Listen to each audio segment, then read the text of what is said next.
we're back at the table with the goods. The goods, everyone. This has stuff not related to, very few things not related to pumpkin, but I will tell you my total was $70.74. I'm just going to put this in here in case you want to see how much anything costs. Reference it later, okay? And the thing about Trader Joe's I almost said at Christmas time. This is my Christmas, but also they have good Christmas stuff. At pumpkin time, is that they have things that hit, they have things that miss hard. And there are things over the years that I've learned they hit. There are things that I've learned are good that I skip. This is what I get. And some things I wanted to try or got to try, but I'll tell you, let's just go through it, okay? Pumpkin brioche. I wait for this because nothing makes better French toast. French toast casserole, like savory French toast sandwiches. That's what she's for. These are on my death row meal, okay? The butternut squash mac and cheese bites. Now, I don't buy the butternut squash mac and cheese anymore. It upsets my tummy. These, they do not. And if you dip them into tomato soup, bust it down. Oh my God. The pumpkin ravioli. They hit every time. Because they are a little sweet, you can't eat them with regular tomato sauce. I recommend eating them either with just like some butter and Parmesan cheese on top or some type of like Alfredo sauce. I don't like Alfredo sauce. So I just would rather like do some type of cheese situation. These mini maple marshmallows, I love these. What do I love them for? Giant junk cookies, which we've made before on this channel. And also, I love them for chocolate sourdough. We are in the process of working on a new sourdough starter right now. Her name is Bertha. And when she's ready, I've been itching for a chocolate sourdough loaf with dark chocolate chips and the maple marshmallows. Mama, there's no better combo. It's so good. This is something I come back to year after year. Okay? This spice cider. I love to get apple cider from the farmer's market. It's really good. There's a stand that does pomegranate, I think. Is it pomegranate apple cider? It's red. I don't remember what it is right now. That's the best thing I've ever had, ever. This is a great in-between, and it's a great, like, have all season. One, because it's shelf-stable. This just doesn't expire as quickly. This is good until August 1st of next year, okay? So this we don't really have to worry about. I have some ideas. Like, I love this for cocktails. I love this for, I'm going to try, I think, to make apple cider donut coffee syrup. That's what this is for. So it gives me more flexibility for the fact that it's cheap. This is kind of the last fall thing that I really enjoy. They get some fun cheeses in. Now, did I get all of them? No, I don't need that much cheese. But they have ones, and they're not specifically pumpkin cheeses. Like, this one is orange, but this is red. To my understanding, you pronounce this red Leicester cheese. And this is something I hear British people talk about all the time. It's delicious. They also have some different Gouda cheese. Everything has like the little pumpkin labels. I'll insert a video of one here so you can kind of know what's new, but they're very fall. They have like those deep fall notes. Like, when I think of fall, I think of like nutty, earthy, savory, like, give me some depth. You know, it just hits, okay? So also, this is a fall exclusive, the pumpkin cranberry crisps. If you're gonna do a cheese board in the fall, these better be on it. And it better be with some soft brie cheese. My favorite one from Trader Joe's is this triple cream brie. because I like when it's really ooey gooey soft. Personal preference. I like the brie from my farmer's market too, but it's like, again, it's like 4 times as expensive. This whole chunk was $5.98. That's a great deal. Put it on these bad boys. Ah, so good.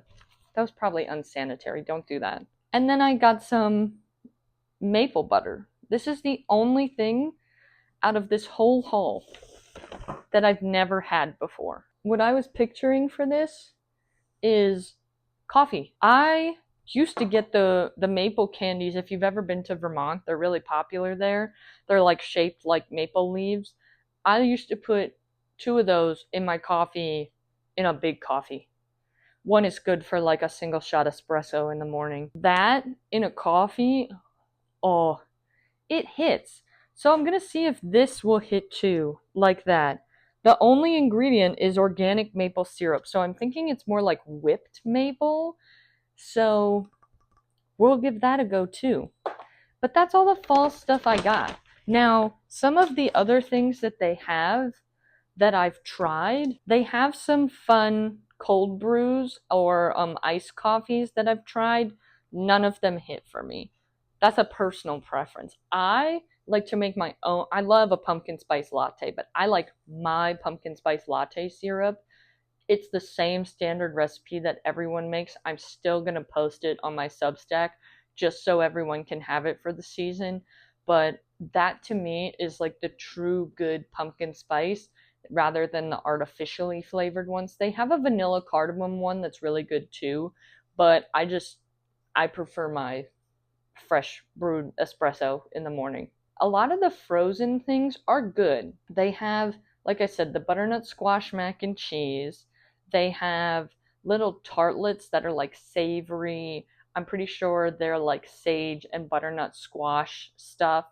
I'm just not a big fan of those things. I don't think they keep or bake up well when I can bake them fresh. If you're hosting a party or want a little like girls' night alternative, I think you should give that a go. Seriously. The fall leaf tortilla chips, they're just tortilla chips shaped like leaves. Do with that what you will. But a lot of this stuff, a lot of the pumpkin things, pumpkin pancake mix, I've had a lot of this. I would just rather make it from scratch. This stuff is a great cheap alternative if you don't. And I back that up, but this is what I get.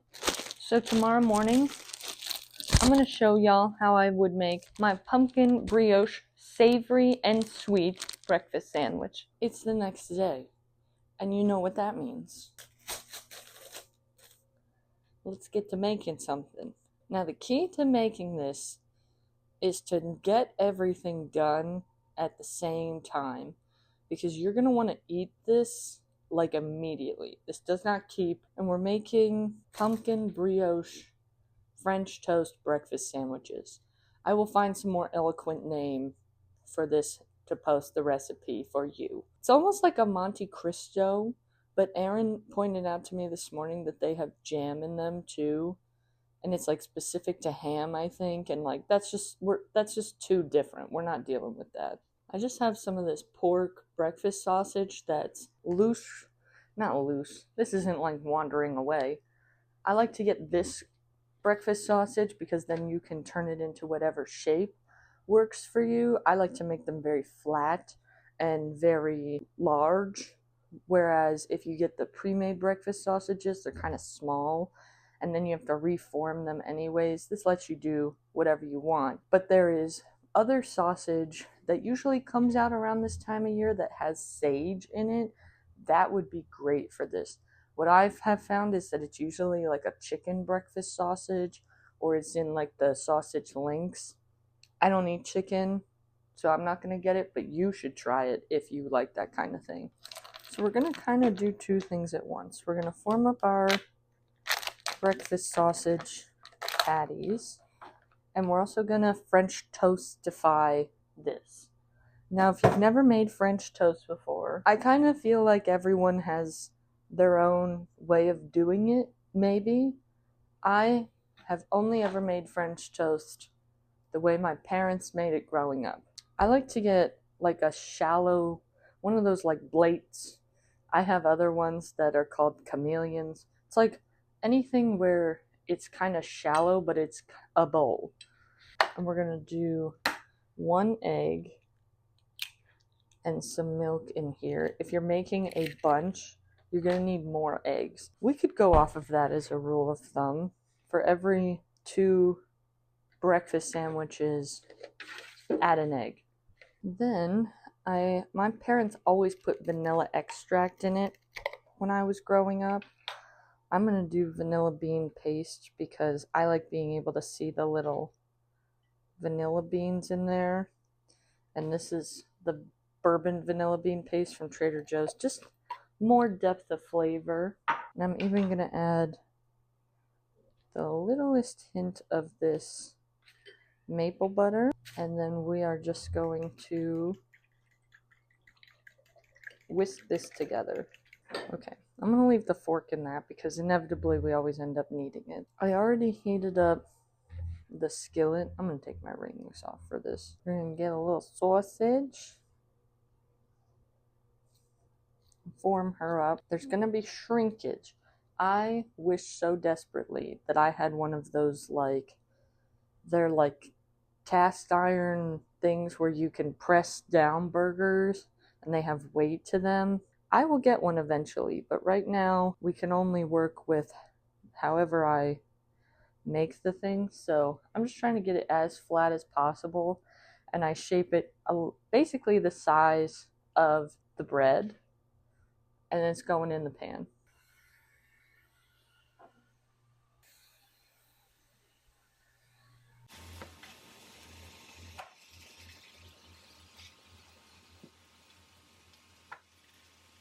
So we have our extra sausage patties. I'm going to take 2 pieces of the bread. Just remember to take the wrapping part off. And also, if you want the end pieces, they make great sandwiches because, I don't know, the end part just holds up better. But for the sake of continuity, I'm going to use 2 of the center ones. And then all you do is you take your kind of little egg vanilla. Oh, you know what I forgot to put in this? Cinnamon. Oh my god. I was like, why does this look weird? Because it was missing that. I know there's cinnamon in the bread. If we wouldn't have remembered, it still would have tasted fine, but you need cinnamon. Fun fact, cinnamon is one of those things that sits on top because it naturally is hydrophobic. It doesn't want to mix into the water, so that's why it kind of clumps together. But eventually you can get her mixed up in there. Bread, we're going to take her, just dump her in. And we want to let it soak up some of the mixture, but not too much where it's so soggy, because we don't want it to soak the whole way through. And then utilize your fork. Stove in a hot pan. Same thing with the other piece.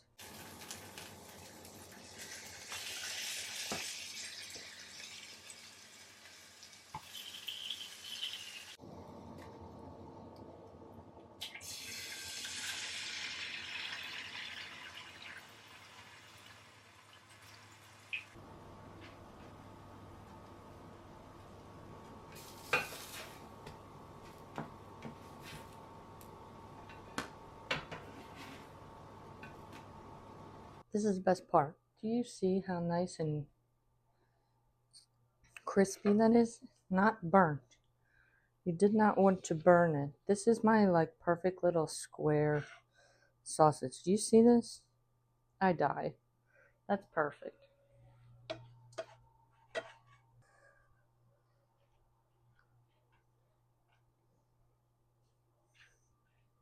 And you want what may feel like a little too much cheese.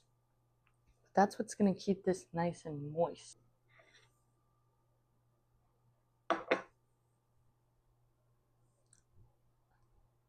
You ready for this?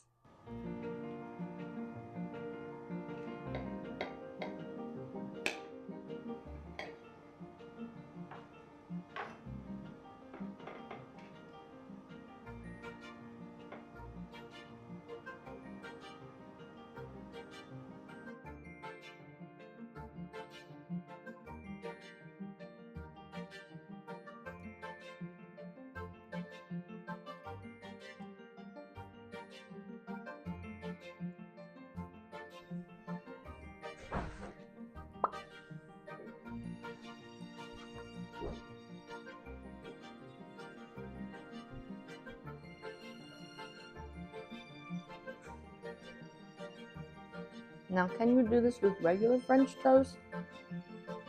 Yes. Is it better now that we have pumpkin brioche and all the fun things that made this a little bit more sweet and a little bit more fall and so delicious, yummy, wonderful? Yeah. That's the beauty of Trader Joe's. They did like 80% of the work for us, and we just get to reap the benefits all fall long until they sell out of my mac and cheese bites. So thank y'all so much for coming to the table again. I hope you give this a try or tell me how you're gonna style this up in your own kitchen, and I will see you at our table again soon. Bye! That's so good.